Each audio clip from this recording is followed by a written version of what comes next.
Bom dia a todos e todas. Hoje, lamentavelmente, nós já sabemos que não temos mais a gravação do Google Meet.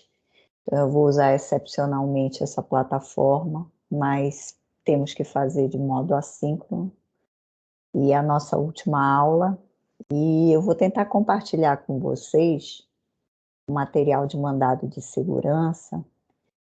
Se não aparecer, tiver qualquer problema, não se preocupem que eu vou mandar o material, tá? Para os nossos queridos representantes, a Alexa e o Fernando.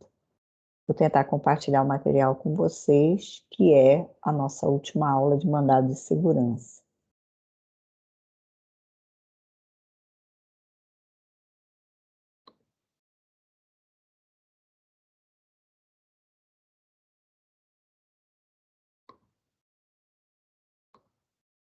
Eu espero que estejam vendo o material. Vou só tentar aumentá-lo. Bom, o mandado de segurança, ele tem previsão constitucional, tá? Essa previsão constitucional, ela está no artigo 5º, inciso 69. Vejam que a lei do mandado de segurança, eu até negritei aí para vocês, ela faz acréscimos um pouquinho maiores, né, ao mandado de segurança. Nós temos aí a visão para qualquer pessoa física ou jurídica. Isso é um grande avanço da lei do mandado de segurança, tá?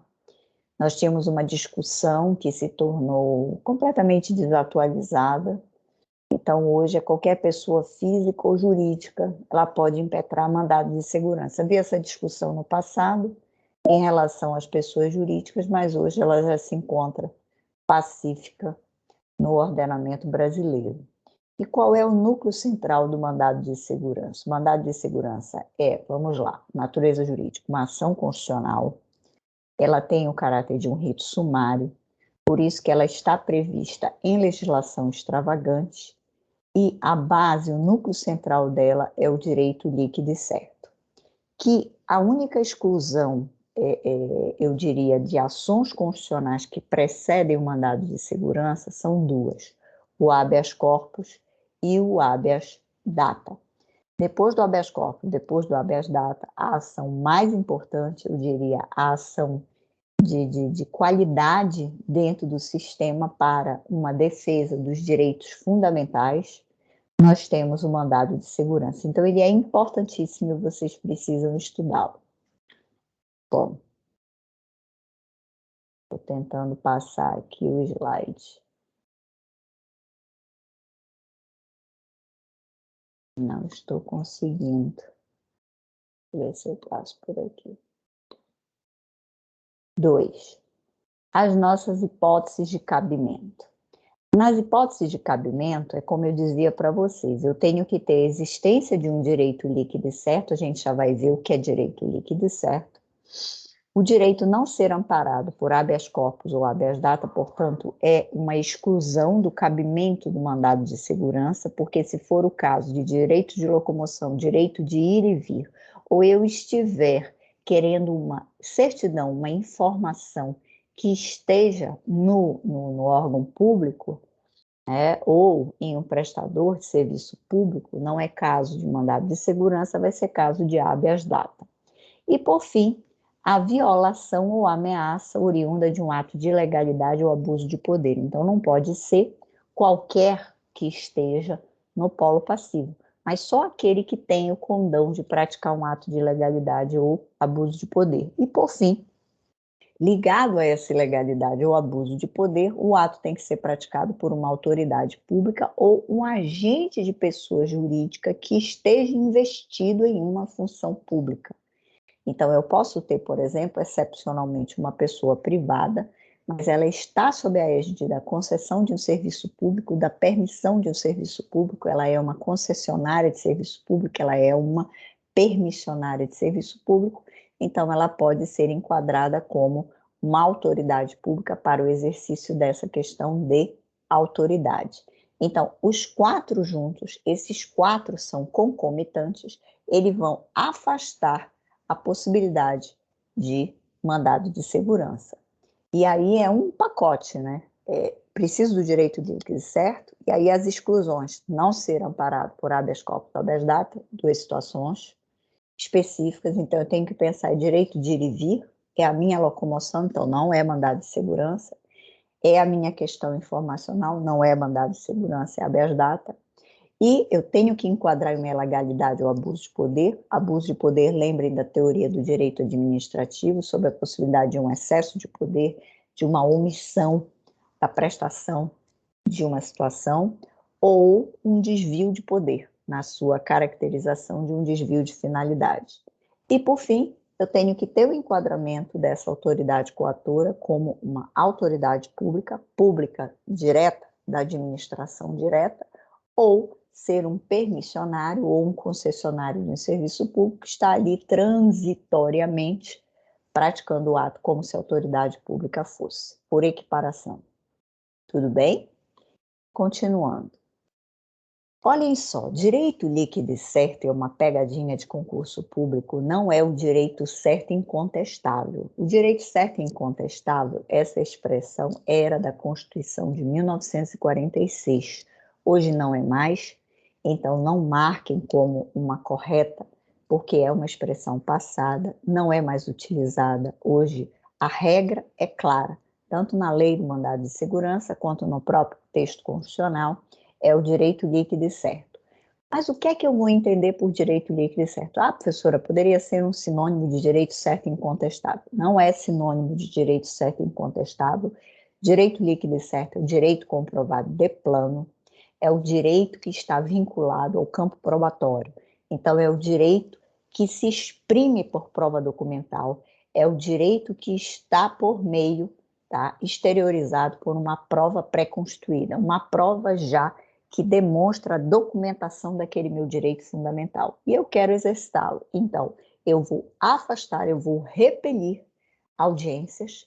É um rito, por isso, sumário, é um rito abreviado e, por isso, a sua razão de ser está como um procedimento diferenciado. Então, por isso, ele está em uma legislação extravagante. Então, o mandado de segurança, ele está para o rito sumário, e a caracterização, a configuração dele para ele estar como um procedimento diferenciado, previsto em uma legislação extravagante, por ele ser uma ação constitucional, a caracterização dele primeva, né, a primordial, a originária, ele tem amparo em direito líquido e certo, que é o direito comprovado de plano, aquele que está com a prova documentada, aquele que é oriundo de uma prova pré-constituída. Essa é a regra, tá? Podemos ter alguma exceção? Podemos, quando o impetrante, vejam que é o termo técnico correto, o impetrante, ele faz às vezes no nosso autor, aquele que está tendo o seu direito fundamental violado, quando ele não tem acesso a essa prova documental, porque ela está dentro do órgão público. Então, eu impetro o mandado de segurança e na petição inicial eu vou pedir ao juízo, eu vou solicitar, eu vou postular, é um ato postulatório ao juízo, para que ele determine que a autoridade coatora exiba a documentação, exiba tudo o que ela tem a meu respeito. Então, essa é a ideia do direito líquido e certo, que não é um direito certo e incontestável. Contestado ele pode ser, por isso não há mais o acerto dessa expressão. O direito ele já é de plano líquido e certo. Eu, no momento da impetração, no momento da ação de mandado de segurança, eu já vou exercitá-lo, porque já está documentado, já é prova pré-constituída. Então, esse é o primeiro aspecto de admissibilidade do mandado de segurança. Então, se eu não tiver a prova pré-constituída, se eu não conseguir caracterizar essa ilegalidade, esse abuso de poder da autoridade pública ou assemelhada ou equiparada, ele vai ser extinto o mandado de segurança por falta de interesse de agir. Não é que eu perca o meu direito, isso inclusive está em um slide posterior. O meu direito vai estar intacto. O que nós vamos estar discutindo aí é que eu não tenho direito a essa ação mandamental, a esse rito diferenciado do mandado de segurança. Eu vou poder ingressar com uma ação de rito comum. Eu vou ingressar com uma ação de procedimento comum. Então, eu não vou ter a ação constitucional, mas eu vou ter as vias, normalmente, de acesso do sistema de dilação probatória de justiça normal, justiça comum. Esta, como é uma situação excepcional, como ela tem um quê de tutela diferenciada, aí essa é que é a ideia do mandado de segurança.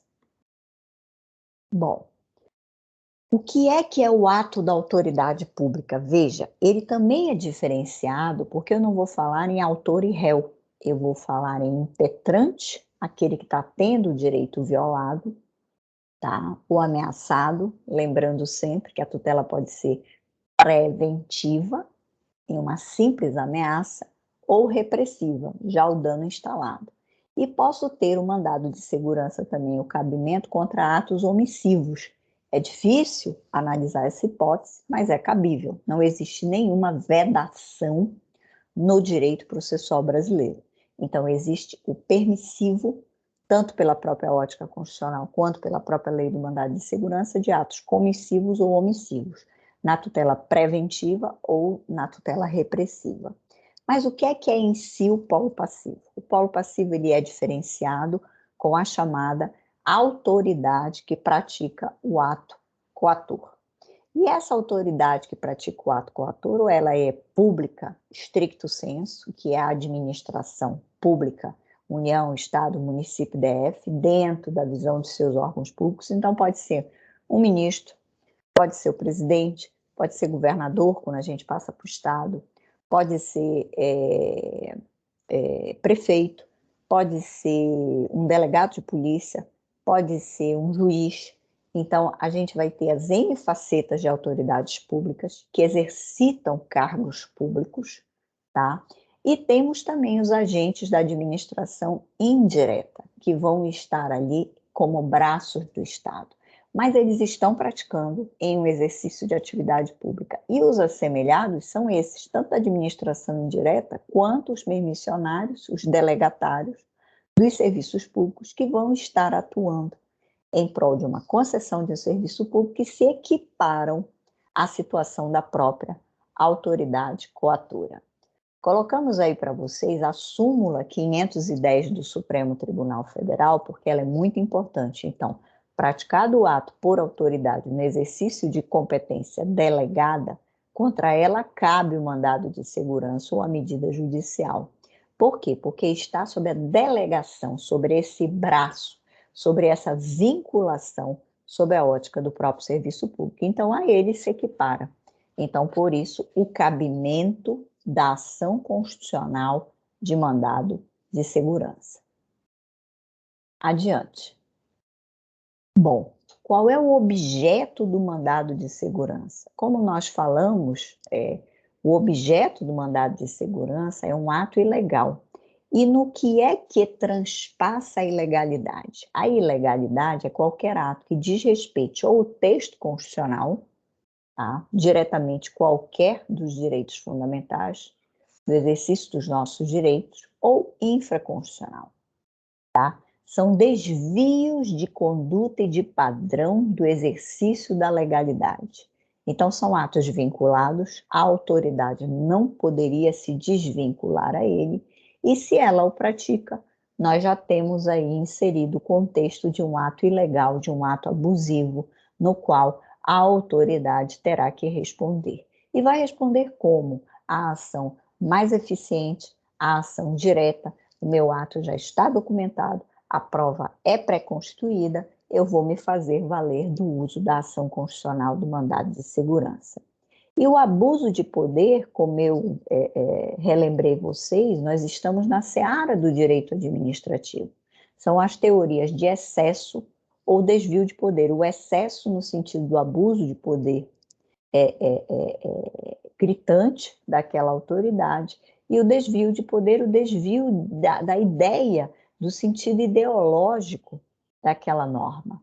Então, essas teorias do abuso de poder lato sensu, que levam a stricto sensu o excesso ou desvio de finalidade, o desvio de poder, elas são aquelas teorias do direito administrativo que nós vamos ter. Então, qualquer ato que ele ultrapasse a vinculação, eu vou ter ali o abuso de poder. E qualquer ato discricionário, a gente está falando naquela classificação no direito administrativo entre os atos vinculados e os atos discricionários, onde ele tem amarras, requisitos do ato administrativo, se eu ultrapasso a competência, se eu ultrapasso a forma que está prevista em lei, se eu ultrapasso a finalidade, a competência, a forma e finalidade são requisitos do ato administrativo vinculado. Se eu ultrapasso competência, forma e finalidade, eu estou praticando o chamado abuso de poder.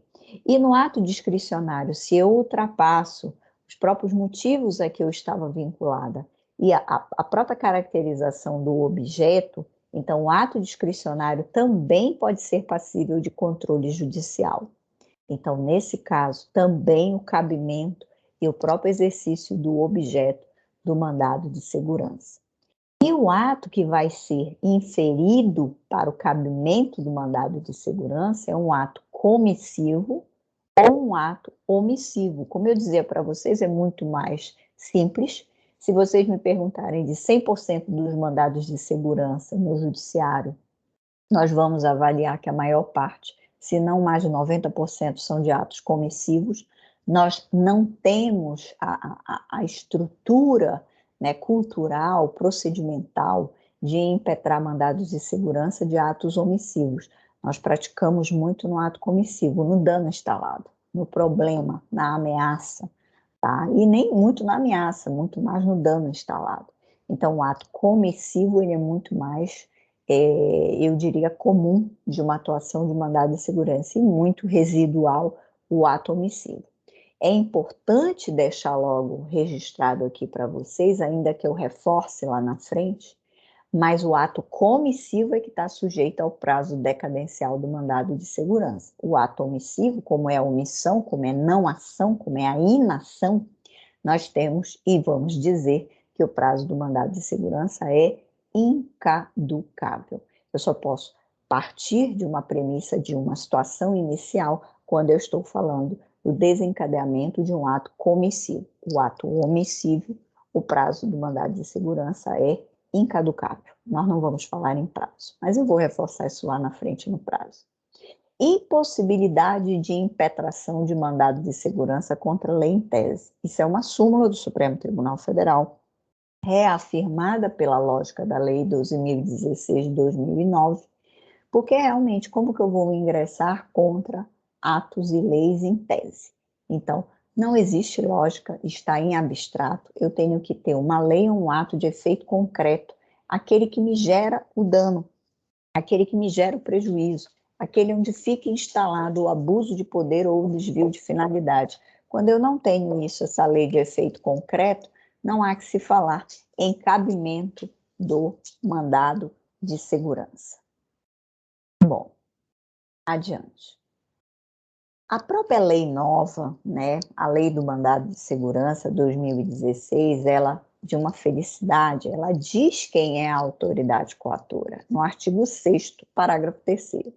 A autoridade coatora é aquela que tenha praticado o ato impugnado ou do qual emane a ordem para a sua prática. Então, ou é a pessoa própria que já tem a autoridade para praticar aquele ato e pratica o ato, desviando a finalidade dele, ou seja, dentro daquele perfil do ato administrativo, que a gente tem os motivos e o objeto, ela pratica com a usurpação, né, desse motivo e dessa finalidade. E temos também a autoridade que está incompetente, que não observa a forma, tá?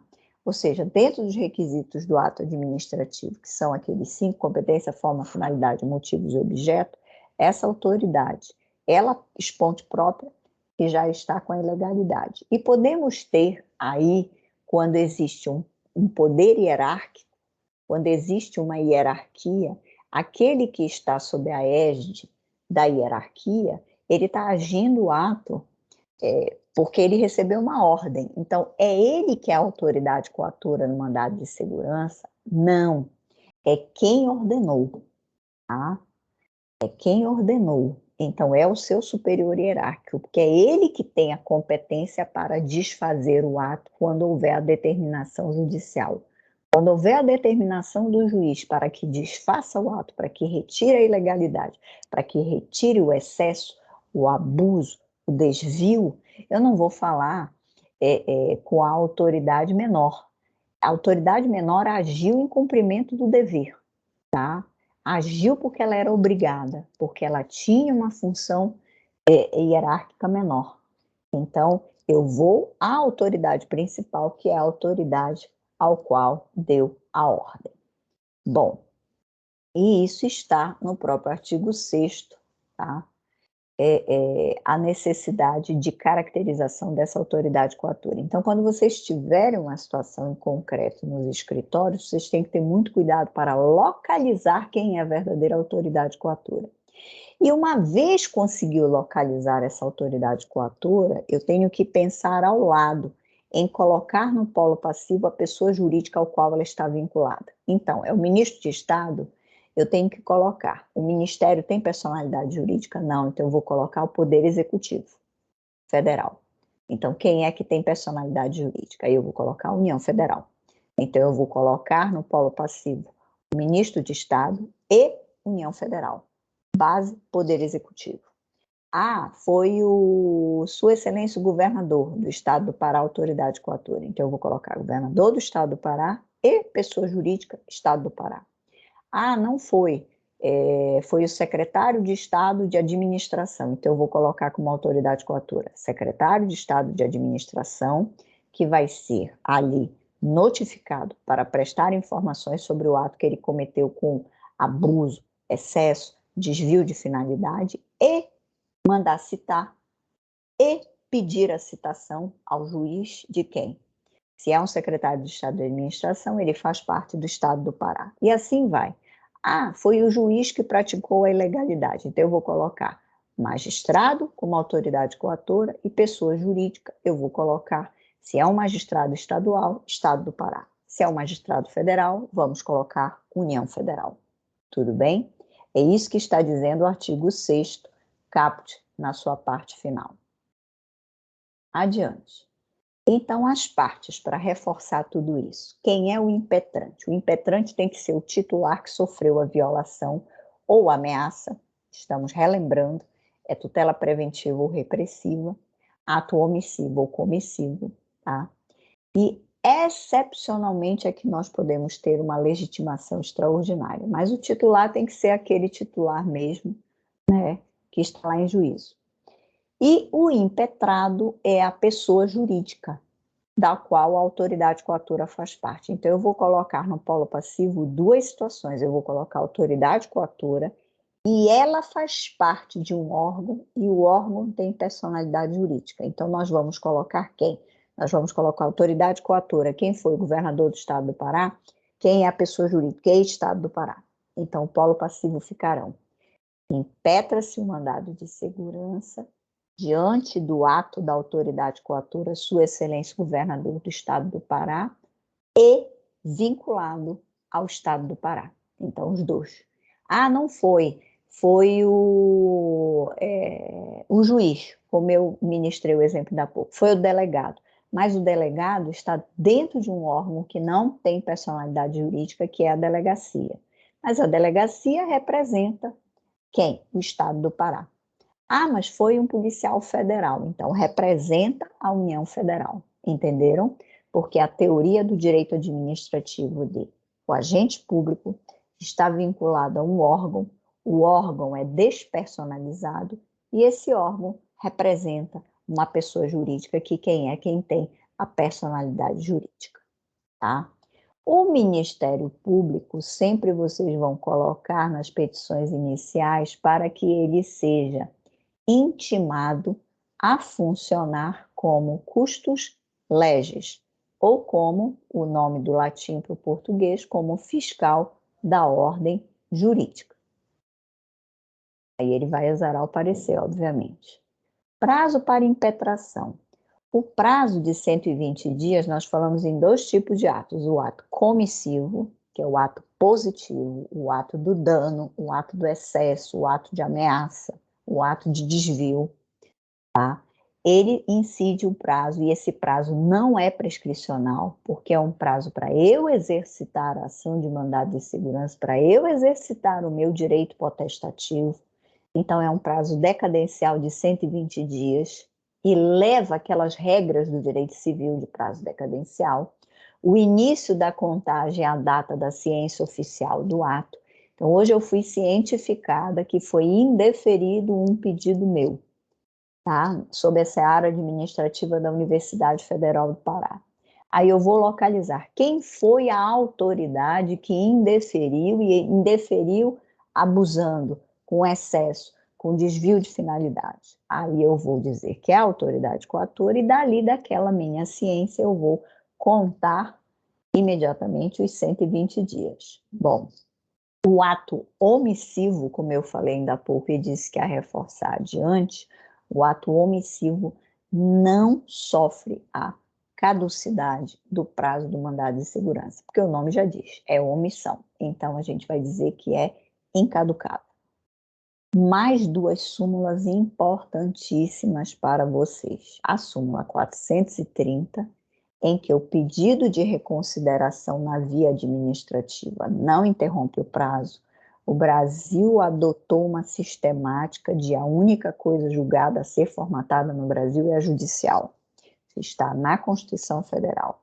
Proteção do ato adquirido perfeito, do direito adquirido e da coisa julgada. E a coisa julgada oriunda do Poder Judiciário. Então, qualquer pedido de reconsideração na via administrativa não vai ter gestão alguma sobre o prazo do mandado de segurança. Então, se a gente perder esse prazo do mandado de segurança, não é que eu perca o meu direito, eu não tenho mais o direito à ação de rito sumário, de rito diferenciado, que se presume que ela tem uma precedência na justiça, ela tem preferência, ela só perde para o habeas corpus e o habeas data em termos de cronologia do tempo do processo. Então, como ela tem esse rito sumário, um rito muito mais confortável, presume-se que ela seja mais célere, tá?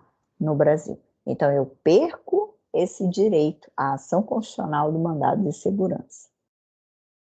E, por fim, a súmula 632 do Supremo Tribunal Federal, havia uma discussão que se é uma ação constitucional, se é para proteger direito fundamental, como é que tem prazo?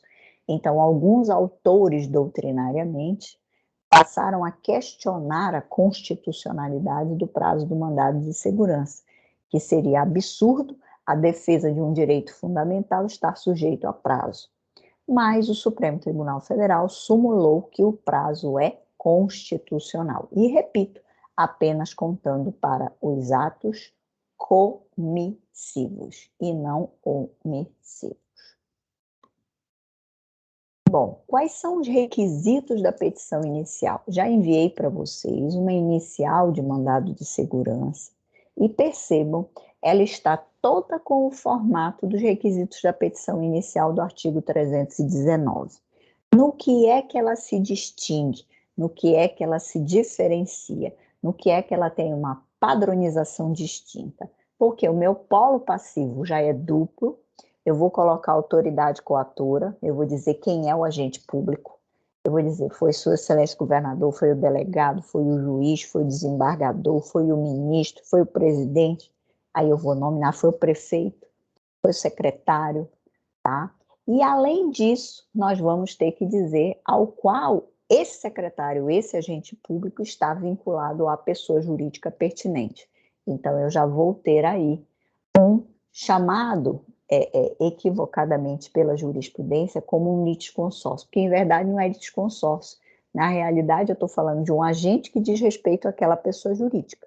Mas aí, para abreviar, a própria jurisprudência diz que é como se fosse um litisconsórcio.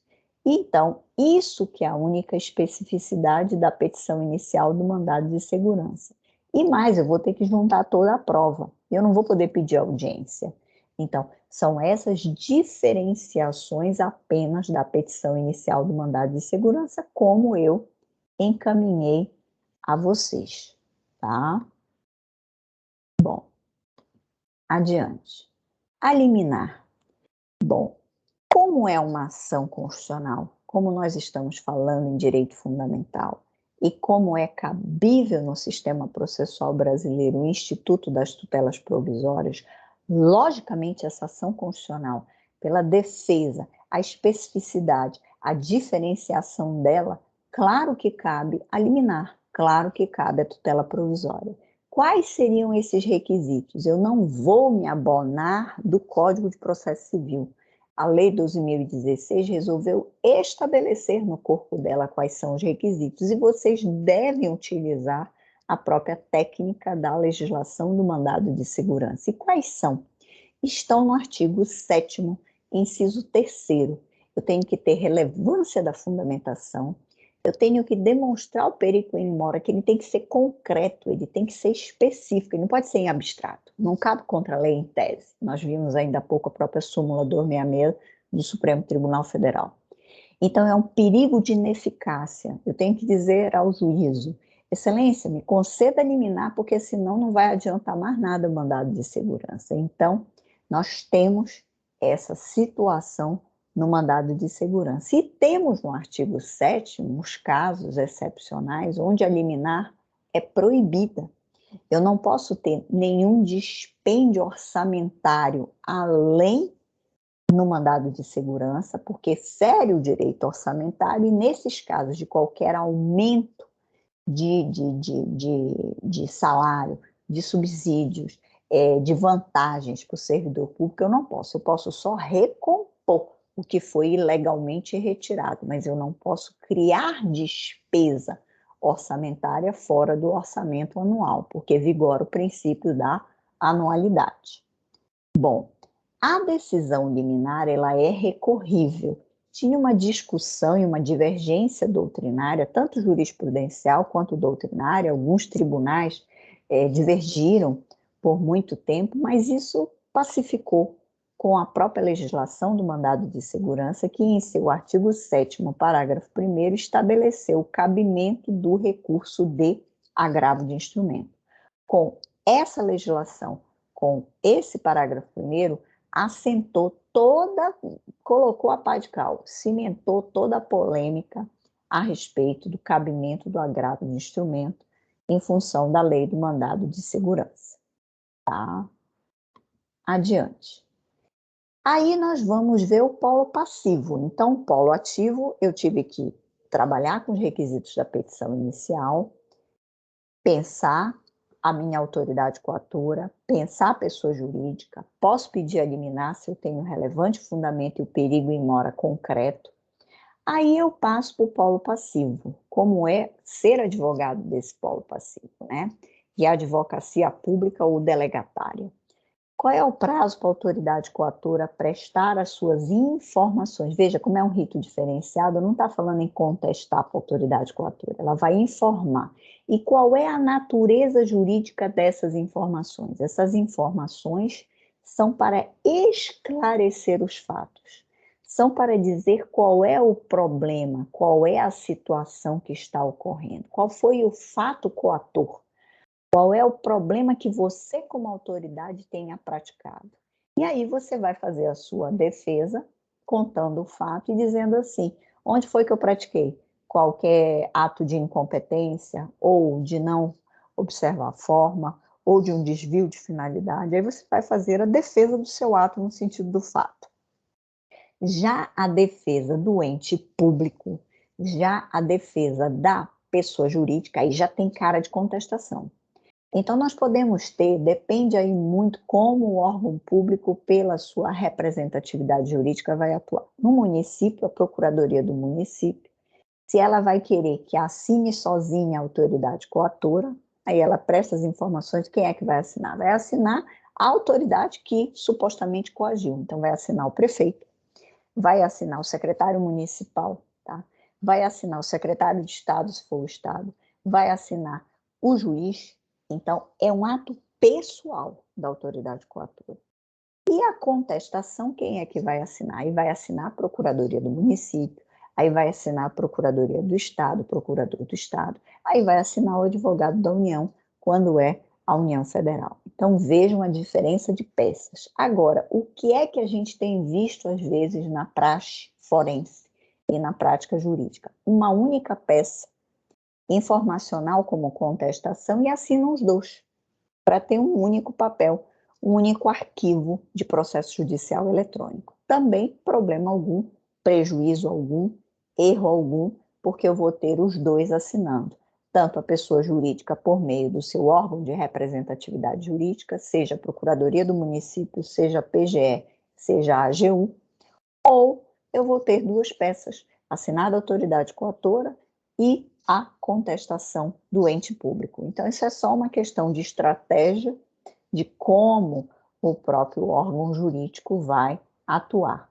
E não ocorre revelia, como eu disse para vocês, é um procedimento atípico, né?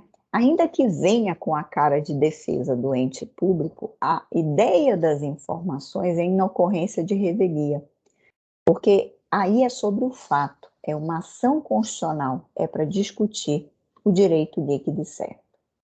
Por fim, como é o rito? O rito é petição inicial, informações e contestação da pessoa jurídica, Ministério Público, sentença. No tribunal, por que pode começar no tribunal? Depende da autoridade coatora. Eu vou falar em autoridades com o exercício de poder delas, que a competência originária já é no tribunal, como governador, como outras autoridades equiparadas, como os secretários de Estado. Agora eu tenho autoridades que vão ser de primeira instância. Como vamos saber isso? Pela Constituição, constituições estaduais e regimentos internos e leis específicas, tá? E a sentença vai ser prolatada quando é primeira instância e já vai ser acórdão quando é em segunda instância. A comunicação, a natureza dessa sentença é mandamental, por isso a ação de mandado de segurança. E o que é esse caráter mandamental? É o caráter imediato de cumprimento. Ele tem que desfazer a ilegalidade, ele tem que imediatamente corrigir a ilegalidade, tá? Então, é o cumprimento de ordem, então a natureza mandamental, imediata. E a sentença denegatória é quando o impretante perde. Se ele perder, aí ele vai ter os recursos, assim como também a própria Fazenda Pública, tá? Recursos cabíveis. Eu vou até adiantar aqui para vocês que nós fizemos aí com duas situações, como é na primeira instância, tido o primeiro grau, e como é na segunda instância, tido o tribunal. Bom, se é na primeira instância, a gente falou em sentença. Sentença, o cabimento qual é? Apelação. Então, via de regra, não tem efeito suspensivo. Então, é cabível a execução provisória. E o mandado de segurança de competência do tribunal, se o desembargador indeferir liminarmente a petição inicial do mandado de segurança com um ato monocrático, com um ato monólogo, sozinho, aí o cabimento é do recurso de agravo. Aquele agravo inominado que nós estudamos em processo 2, que é para observar se o desembargador agiu sozinho, de maneira acertada ou não. Então, é esse agravo, que está lá nos artigos 10, parágrafo 1º e 16, parágrafo único da Lei do Mandado de Segurança. Se o juízo é colegiado, se a turma no tribunal que julga, o órgão fracionário do tribunal, e se o impetrante que perde, nós já estudamos também, lá em processo 2, que o cabimento é de um recurso ordinário, que é como se fosse uma apelação, que eu vou discutir no STJ fatos e direito, e excepcionalmente o STJ funciona como se fosse um TJE, como se fosse um TRF, podendo revolver tudo. O efeito devolutivo é amplo, amplíssimo, pode fazer tudo. Já se a autoridade coatora com a pessoa jurídica é que perdem, que tem um insucesso, aí o cabimento é dos recursos excepcionais, que aí é muito mais difícil, porque tem filtros de admissibilidade, que a gente também já estudou, que no Supremo é repercussão geral, que no STJ dos processos repetitivos. Por quê? Porque como é ação constitucional, como defende direito fundamental, eu tenho que proteger mais quem? O impetrante, o cidadão, aquele que está ingressando como pessoa física ou jurídica dentro de uma ilegalidade ou ato de desvio cometido pelo poder público ou delegatário. Tudo bem? Isso também nós já estudamos e é relembrando do processo 2. Adiante. Então, vejam, tem um fluxograma aqui para facilitar a vida de vocês. Se a sentença é concessiva ou a sentença denegatória em primeira instância, o recurso é o mesmo, a apelação. Mas se a competência começa no tribunal, aí eu vou ter que imaginar a decisão, se for de única e última instância, a decisão se ela é concessiva, se a decisão é denegatória. Por quê? Porque os recursos são diferentes. Se é denegatória, recurso ordinário, porque é para favorecer o impetrante. Se é concessiva, ou seja, contra a fazenda pública, aí a fazenda pública tem o recurso especial extraordinário. Então vejam que aqui é a pegadinha dos concursos e das provas, porque são recursos distintos, são recursos diferentes. Cuidado. Bom, não cabe mandado de segurança para reforçar do artigo 5º da legislação. Não cabe. Quando eu tenho recurso administrativo com efeito suspensivo. E se tem o efeito suspensivo, eu não vou ter problema para o cabimento do mandado de segurança depois da postulação no judiciário. Não cabe mandado de segurança de decisão judicial da qual caiba recurso com efeito suspensivo. O mandado de segurança não se confunde com recurso. Recurso é prolongamento, é extensão do direito de ação. Logo, se cabe recurso, não cabe mandado de segurança. Mandado de segurança é para aquela prova pré-constituída com ato de autoridade. Então tem que ter muito cuidado com isso. E óbvio que não cabe de decisão transitada em julgado. De decisão transitada em julgado, eu só tenho a última ação do sistema, que a gente já estudou, que é a ação rescisória. Bom, esse era, eu diria assim, o arquétipo do mandado de segurança com o material que eu mandei para vocês. Agora a gente tem, por fim, dentro daquela lógica das nossas ações coletivas, que nós vimos um pouco da ação civil pública, vimos um pouco da ação popular, agora falta a gente também ver o mandado de segurança coletivo. Veja, ele ficou muito tempo na obscuridade, muito tempo apenas com umas decisões de jurisprudência discutindo alguns aspectos que a gente vai mencionar agora, e hoje que ele voltou a ganhar, eu diria, brilho e força, esse mandado de segurança coletivo. E no que é que eu tenho que mencionar para vocês poderem aí formatar uma petição inicial de mandado de segurança? O que eu falei dos requisitos, tudo para cá. Só que qual é a diferença? É quem vai ser o impetrante, ou seja, a legitimidade ativa do mandado de segurança coletivo.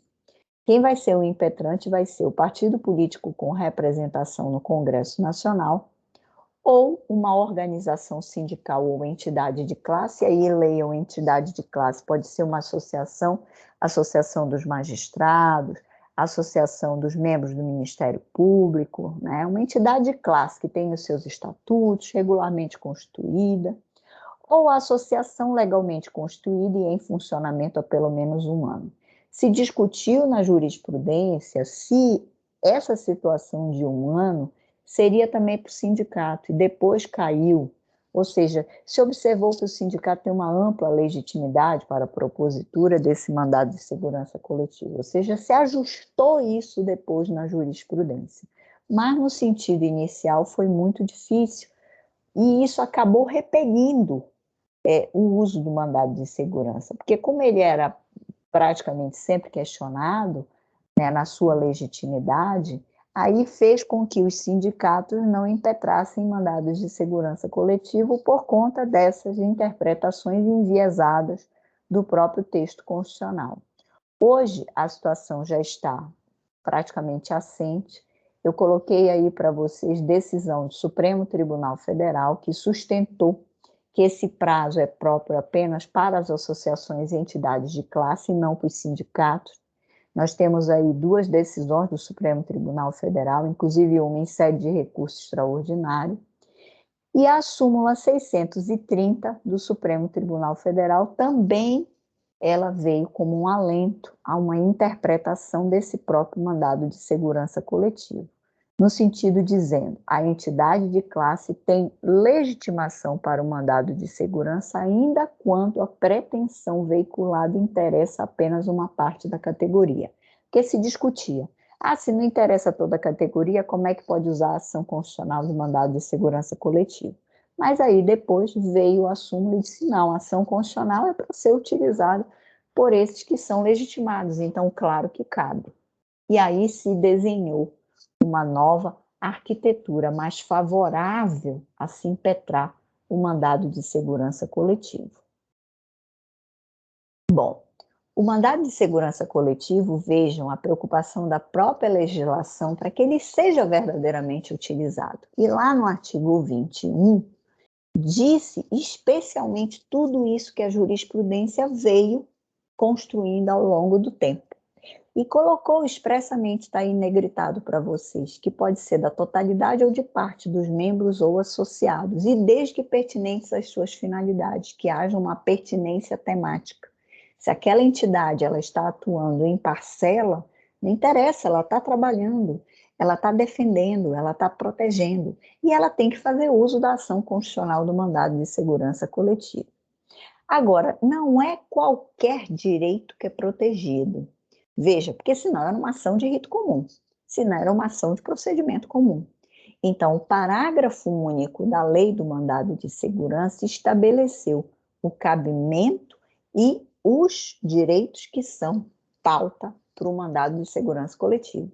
E são 2 sortes de direitos. Os direitos coletivos, então já afastou aí o direito difuso, e os direitos individuais homogêneos que podem ser de parcela dos prejudicados dentro daquele interesse comum. Então, nós já estudamos os direitos coletivos stricto sensu, que dizem respeito à categoria, à coletividade, aos membros vinculados àquela relação jurídica, tá?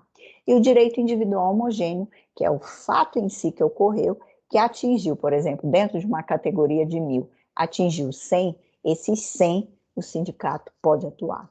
Esses 100, a entidade de classe pode atuar. Esses 1.000, a entidade de classe vai atuar.